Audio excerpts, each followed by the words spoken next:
Hey guys, it's Alexander here, and as you guys can see, we're reacting to Starfire today. Once again, the lovely lady. But should I react to something else? 'Cause I've been doing Starfire a lot recently. Anyways, subscribe, pull on post notifications for her. I'm not even gonna ask to do it myself because now it's Sapphire. So I don't. You guys should do it to me too, but do it to her. Her lovely lady. Let's get into it. I'm gonna turn it down a bit though. It's a little bit loud for me. Hey, I'm Sapphire. Want to hear something scary? I love the soundtrack for this, by the way. Don't look at her or speak to her. She isn't human. We live in the age of information. Answers to everything and anything are available to us in an instant. And yet, there are still so many things in this universe that cannot be explained. Can I just say, I'm always doing this late at night. Like, hold up. Hold up. Let me. Yeah. Right now, it's 2 something a.m. I gotta do videos, so I have to. In these next few chapters, I'll be sharing the most puzzling, creepiest, unexplainable events that really happened, from unsolved crimes to common paranormal experiences. Our first story is about a young woman who checked into the Cecil Hotel and never checked out. Is that real? The Cecil Hotel in downtown Los Angeles has been around since 1927, and since its doors have opened, it has had a very dark history. At one point, it housed famed serial killer Richard Ramirez, who murdered his victims in his hotel room. There have also been numerous incidents of guests jumping out windows and other unsolved deaths, just like the one I'm about to tell you. In January of 2013, a young woman named Elisa Lam flew to Los Angeles from Canada and checked into the Cecil Hotel. She was first placed in a hostel-style room, which she shared with another guest. But after 2 days, the front desk got a call.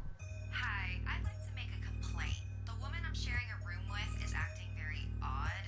I don't feel comfortable. Is there any way you can move her? So Elisa was moved to a room of her own, and that was the last time anyone saw her. During her trip, she kept in frequent touch with her parents back home. But when they didn't hear from her when she was supposed to be leaving Los Angeles, they became worried and called the LAPD. Around the same time, the front desk kept getting more complaints. The water pressure in the shower is so low. The tap water is all black. Black? So a hotel staff member went up on the roof to inspect the water tanks. He noticed that one of them was open. He looked inside, and that's when he found Elisa floating in the tank. To this day, nobody knows how she got in there undetected. But there are a lot of theories. See, Elisa had bipolar disorder and depression, and was on prescription medication to help keep her in balance. She kept a blog where she wrote about her struggles with her illness and seemed to be very open about it. The most logical conclusion is that Elisa was off her medication, broke from reality, and drowned herself in the water tank. Another theory is that she was playing the elevator game. The elevator game is a ritual that originated on a Korean website. When performed properly, you can supposedly be transported to another dimension. In order to play, you need a building that has at least 10 levels. It's best played at night since you need to be completely alone. You enter the elevator and go to different floors in a particular order. Once you reach the 5th floor, a woman will get on with you. Whatever you do, don't look at her or speak to her. She isn't human. When you reach the 10th floor, you exit the elevator and enter a new dimension. You will still be in the hotel, but only you exist. Be careful. In this dimension, your cell phone won't work, and you may feel disoriented and even faint. If you wake up without taking the proper steps to come back to our world, strange things may happen. So what does the elevator game have to do with Elisa Lam? After news spread of her bizarre death, a surveillance video from one of the hotel elevators went viral. It showed Elisa acting very oddly in an elevator, pressing random buttons, talking to seemingly nobody. Was she playing the elevator game? The Cecil Hotel has since rebranded itself to Stay on Main. They can change their signs, but they can never change what happened within its walls. Wait a second. Here, let me move this out the way real quick. Hold up, let's check that's correct. My bad, hold up. Okay.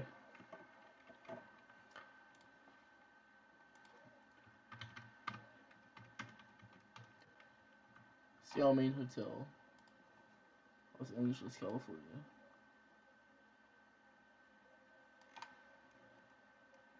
I got pulled up.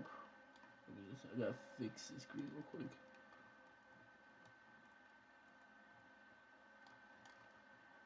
Shit. I'm not pro at this, but we got it. Okay, Seesaw Hotel. Interesting. Alright. Hey, it says stay on main. Stay on main, that's crazy. What the fuck? Why is there a hand there?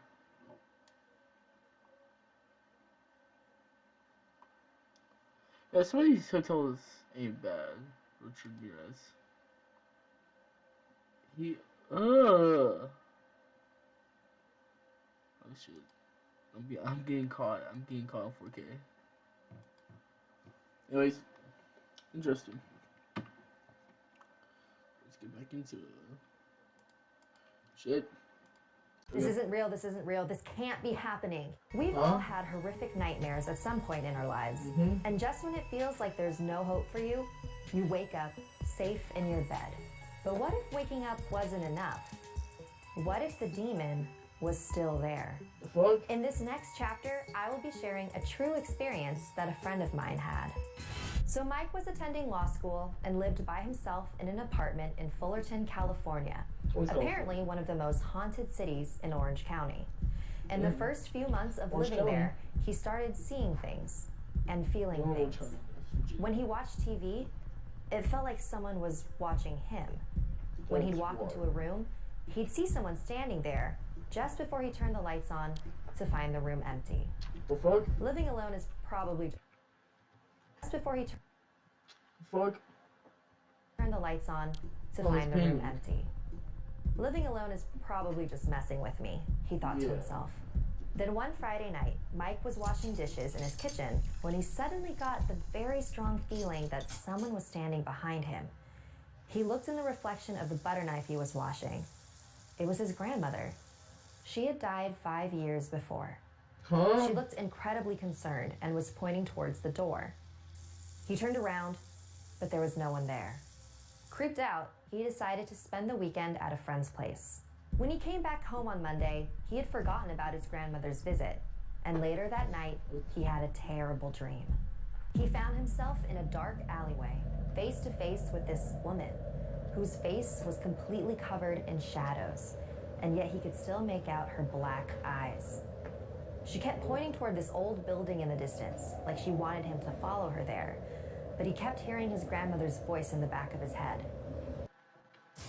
God, really? You're scaring me. Leave! Get out! So he started to back away from the shadow-faced lady. Then she lunged at him, grabbing his wrists so tight that they stung like cold knives. The moment she touched him, Mike could somehow see all the evil things she had done in her past. He managed to kick her off of him just as he woke up. His heart was racing and his wrists were still stinging. Before he could catch his breath, the shadow-faced lady appeared again, grabbed his wrists, and pulled him out of bed. This isn't real, this isn't real, this can't be happening, he kept thinking to himself. He threw her off of him and she slammed into the couch, so hard that it moved out of place, along with some other furniture. Slowly, she stood back up, looked at him with her soulless eyes, winked, and began to vanish from her stomach outward. He fell back onto his bed. Ghost? He laid there awake until the sun rose. Still in disbelief, he sat up and looked over at his living room furniture. Everything was still knocked out of place. It definitely was not a dream. He went to the church, got some blessed crosses, and placed them around his apartment. The woman never appeared again. To this day, he isn't sure what attacked him that night, but he knows that his grandma was trying to warn him. I'm Slip. Who were the people they were talking to? Our whole lives, we've been taught to believe that time is a line, constantly moving forward and never looking back. But what if we're wrong? Just because science hasn't found a way to make time travel possible doesn't mean nature hasn't. All over the world, there have been accounts of people experiencing time slips, the phenomenon where one is all of a sudden temporarily transported to another period of time. Huh? In this chapter, I'm going to share 2 real-life incidents of this bizarre occurrence. Oh, we. Bold Street in Liverpool, England has become notorious for time slips. One theory is that the city is built on sandstone, which creates a strong magnetic field and can affect the human mind. Whether that's the case or not, something strange happened in July of 1996. Frank, an off-duty officer, was shopping with his wife in Liverpool. Frank ran into an old friend, and so he stopped to say hi to him, while his wife continued without him and headed towards Dillon's, a large bookstore. After they had their chat, Frank said farewell and headed toward Dillon's on Bold Street. The store was right across the street from him when he noticed something was different. The sign now read, Crips. That can't be right, he thought to himself. He took a step closer and jumped back just as a box van raced past him. Frank was surprised by how old-fashioned it was. And that's when he noticed the people. Everyone was dressed as though it were the 1950s all over again. Did I walk into some sort of parade? Why is everyone dressed like this? He continued walking towards Dillon's, or at least where he thought Dillon should be. When he got up to the store windows, he didn't see books like there should have been, but women's handbags and clothes. Oh. Frank began to feel confused. Did I go the wrong way? What is happening? Then he noticed a young woman wearing a lime green tank top. Amidst all the poodle skirts and suits, she looked extremely out of place. And that made him feel safer. She walked inside the store, and he decided to follow her. The moment he stepped inside the store, he was surrounded by books. It was a bookstore. He was so startled that he grabbed the young woman's arm. "Did you see that?" he asked. "Yeah, I thought this was a new women's clothes store. My mistake." And she left the store before he could ask her any questions. Frank's wife came over to him. "Are you okay?" Something really weird just happened. After doing some research, Frank learned that Crips was indeed a women's clothing store that existed in that exact location in the 1950s. He had no previous knowledge of that store, so if he was imagining things, that's a pretty big coincidence. There are countless stories of people having similar experiences, and I'll admit, I wasn't a believer until my friend told me what her grandmother and aunt experienced. They were on their way to Myrtle Beach when they stopped by a gas station. It was very authentically retro, though they did find it a little peculiar that everyone around them was dressed in an older fashion. While they were filling up their tank, the other customers struck up friendly conversation with them. They left the station, and when they got to the beach, they told their friends about the adorable gas station they stopped at. So on the drive back, they were just about to point it out when they realized it wasn't there. Instead, it was just an old gas station that probably hadn't been operating for years. How could they have both imagined the same thing? Never How did they happened to fill up me. their gas? Who are the people they were I talking go to Myrtle Beach every year, by the way. Maybe even twice. Begone, Satan! Children can have that's a pretty lot. wild imaginations. So no one bats an eye when a kid starts playing with an imaginary friend of theirs. There's They'll tell you all about their exciting adventures, and you smile and nod and say, "Oh, that's great, honey." But sometimes, those stories can be oddly specific and detailed. What I'm about to tell you is a true story that happened to a family friend. maybe even so. Decades ago, a baby was born in a small village in the Philippines, 2 months earlier than she was expected. Because she was so small, they nicknamed her Baby. 17. Baby and her older cousin were 15, very 16, close, 15, practically 16, sisters. I'm part of the When Baby was about 4 years old, she would go off on her own a lot. "Where were you?" her cousin would ask her. She was about 7 at the time. "Playing with Sven," she'd reply. Fuck is Finn? "Who's Sven?" Finn. My friend. Oh, this is Finn. Her cousin assumed it was an imaginary friend because they lived in a very small village up in the mountains, and she was pretty sure there were no children named Sven nearby. Flynn. But she did find it a very odd name choice. "So, what did you and Sven do?" "We went in What? his flying machine with a spinning top. It makes a lot of noise. We flew in the sky and went over the water." "Sounds fun," her cousin replied. She had no idea what she was talking about. The next time baby disappeared, it was for a longer period of time than the last. And where were you today? With Sven. He has these clothes that you wear underwater so you can breathe and you don't get wet. I saw lots of pretty fish. Sounds fun. Again, she had no idea what she was talking about. Then one day, baby and her cousin were walking down the street, and baby pointed at a tree. That's Sven's house. He took me to visit his mom and dad. They have a really nice house. And they have this snake, and he can paint really pretty designs with his tongue on these plates. Demon. And that's when her cousin knew something wasn't Demon. right. Satan. See, some Catholics believe that Satan. the snake is a sign of the devil. See? And so she went to baby's mom and told her all about baby's stories. They must be Encantos, baby's mother said. Encantos are the enchanted ones, I'm Roman Catholic. beings that only show themselves to people they like. Baby didn't have books or TV to give her the type of details that she was saying in her stories, so her family believed that she must be possessed by some sort of spirit. They decided that baby needed to be taken to the church to receive the rite of exorcism. Thanks to horror movies, exorcisms have been portrayed as rituals to expel demons that are possessing a human being. But they were also performed to protect an individual who might be susceptible to the devil. Begone, Satan, inventor and master of all deceit, enemy of man's salvation. Footsteps. After the ritual, baby no longer went missing for periods of time. When asked about her friend Sven, she had no idea what anyone was talking about. Did she grow out of a phase? Oh, I don't like this or did shit. the ritual actually remove something from her? Years later, when baby's cousin was much older and was living in the US, she saw a National Geographic magazine for the first time. And that's when she saw the flying machine with the spinning top and the clothes for being underwater. If you asked her today, baby has absolutely no recollection of those adventures she went on, or her friend Sven, but her family sure does. So if baby wasn't friends with an Encanto, how does she know about helicopters and wetsuits? Things she had never seen before. Here's one thing you need to do before buying What's anything that? Is online. this Skinwalker? Don't spend another dime on Amazon until you Skinwalkers. Oh shit. Who I know or it's gonna what be good. would have done such a thing? There are This some one's gonna be creatures good. so powerful and malicious that even speaking about them will make you their target. That's Well, that's been this video, guys. why so little is known about the Skinwalkers, the legendary creatures of the Navajo Nation. Yinaldushi, another name for the Skinwalkers, translates to he who walks on all fours.